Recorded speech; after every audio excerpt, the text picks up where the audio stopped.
Hey, I'm right back with another video. It's like 4 something. I took a nap earlier. Probably lasted about an hour and a half or something like that. And slept here on my couch. I have to say, it's a love seat, and I'm 5'1" or 5'2". Keep forgetting. Anyway, not bad. I might have to sleep in here tonight. Who knows? Maybe till in the middle of the night I'll switch back to sleep in the bedroom. Right now, my air conditioning is not working the way that I want it to, but whatever. So anyway, I was thinking today about being naive, and I remember when I first moved here, I was told about, some of the racial issues that were existing here, but, I figured that people would just look at me and think of me as a skilled person and just get over it, you know what I mean? But that was not the point of this video. The point of the video is that, at the time, I never really I knew that there were weird people in the world. I knew that weird people existed, but I didn't realize just to what extent weird people existed, okay? And I never thought that I would ever find myself in a situation where I would end up marrying somebody in a family like that. Never. Never, never, never, never. And so now, like, when Houston was my son, who was very young, I kept thinking, okay, I need to go find a place where the cost of living is reasonable, and I could strike out and just go ahead and get a little job and settle down and raise my son. Which is all I really fucking wanted to do in the first damn place, right?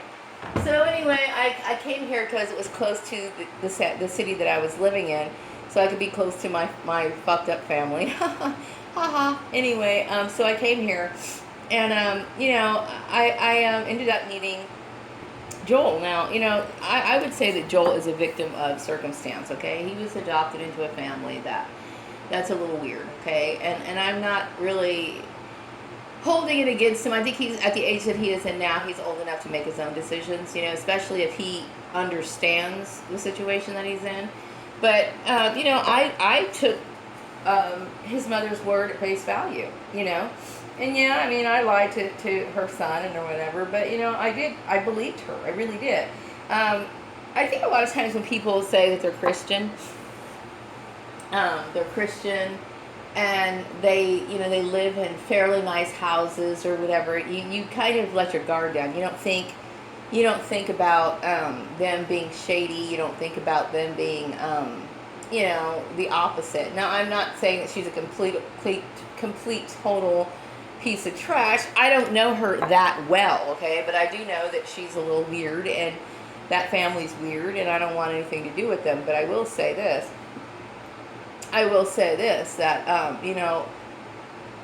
I used to be so spontaneous. Like, before I moved to Bakersfield, I kept thinking about moving all the way to the other side of the United States. That's how adventurous I was, okay? And I would have done it too, okay? Because in my mind, there was nothing that was going to stop me. When you're young and you don't really consider possibilities like that, you're just like, let's go, let's do this, you know what I mean? So I was willing to go on the other side of the United States. Now, I'm looking at some of these articles about some women who end up in weird parts of the United States, end up getting in weird relationships. They find themselves, in dungeons and weird shit like that, and being tortured and strange shit like that. I'm more aware of bizarre stuff than I have ever been. Now, that's not to say that his family was quite that extreme, okay? But I will tell you that family's not to my liking. I will tell you that right now.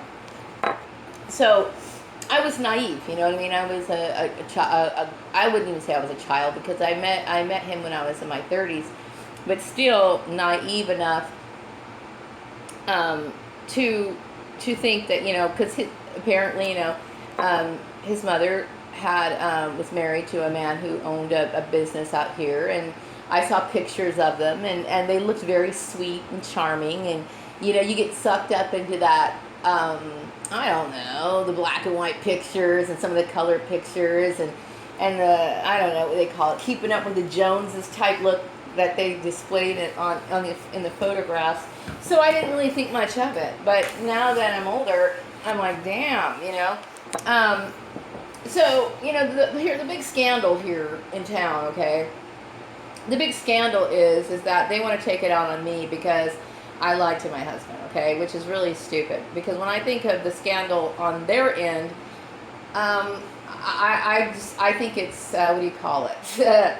I think it pales in comparison. I really do, and I think it's really stupid. And yet, no social ramifications are suffered or experienced by that family. Okay, um, which just goes to show you how blind people can really be. Um, so, my relationship with Joel is just basically a phone call, maybe a text message every once in a while. I guess he checks up on me or whatever. But that's about the extent of it, And I'm at my point where I don't want anything to do with that family. Never did. Never did, okay? So the very fact that they even got involved in my life at all shocks me and offends me, actually. I find it offensive, I don't want anything to do with them at all, period. I've already filed my papers for divorce, and so I'm getting all that taken care of step by step, okay? But I'm not in the same house as him, and I don't really need to explain that to anybody. I am seriously just a girl who came here, a woman. I'm a woman now. I'm a woman who came here for the cost of living. I'm a woman who came here to raise her son, period, okay? I didn't come here for any other reason. And, there's a lot to be said about women who just get up and go, and they're adventurous, they have adventurous spirits, or they're just, wanting to settle down somewhere at any cost. They want, maybe they might have something in mind, like maybe they want to move to Florida, okay? So they're in California, and they pick up and they go to Florida, or they go to some other place, and, I never thought of those possibilities. I never thought that I could ever, get into something that was dangerous or something that was going to compromise my life or anything. And I feel as though that family doesn't coincide with the way that I live, and I don't want to have anything to do with them. So, looking back, I realize I made a mistake, but a lot of people make mistakes. Some people make more mistakes than I did. Some people make 2 or 3 mistakes. I got 3 or 4 divorces, sitting there on their record, you know what I mean?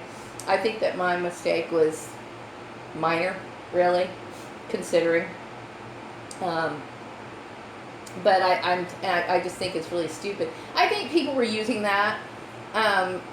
They were basically grasping for straws, because they can't find anything to really say about me. They can't say anything other than that about me. So they were just like, oh, well, she did this, and this, and this, which I think is really weak. I really do. And if my family used that excuse, I don't even want to go there, because I already talked about that before. But as far as the other people who were involved, that is a very desperate, it's a desperate excuse to find something against a person, and I think it's pretty damn weak. So anyway, yeah, I mean, that was my thought this afternoon. I kept thinking, the things that we do when we're younger, and the mistakes that we make, and I think it was very, very silly, meeting somebody, and I had no intentions. I really, to be honest with you, I never had any intentions of getting married at all, really. I remember when I was younger, I thought about it for a while, but then I was convinced that there was nobody really compatible. And then I realized that he wasn't up to my standard necessarily, but I kept thinking, we're really good friends. We get along good. You know what I mean? And I know his mom was putting a lot of pressure on us to get married. So we did. And that's pretty much how that ended up playing out. But, that to me is like, I don't know, it's so insignificant at this point.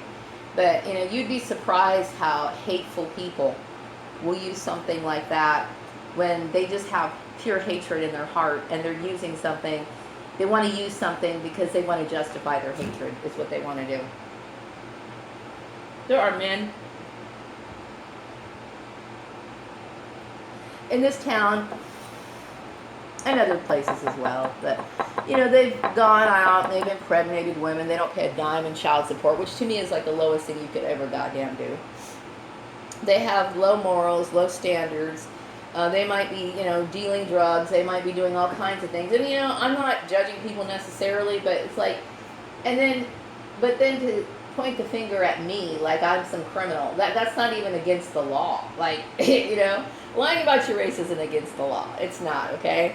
But I will tell you what is. Gang stalking is. Gang stalking is against the law. So anyway, I am going to wrap up this video. I will be back with another one maybe sometime later this evening to let you know how the temperature is in my house. It's not really bad right now. I noticed that there's a lot of collection of dust that comes out of the vents out there on the main air conditioning unit. And so, you know, the dust, of course, filters into the rest of the house. So I cleaned out the fans about 2 weeks ago. I took them into the shower, scrubbed them off, and I can already see that there's dust collecting on the fans already. So it's kind of a constant, you know, upkeep, which I guess is just to be expected. But I'm getting used to it, okay? You know, I've always had central heating and air when I was growing up, and I've become used to that. But, you know, I'm learning how to deal with, I'm learning how to deal with this right here. So I'm going to wrap up this video, and I hope you all have a wonderful day. Take care. Bye-bye.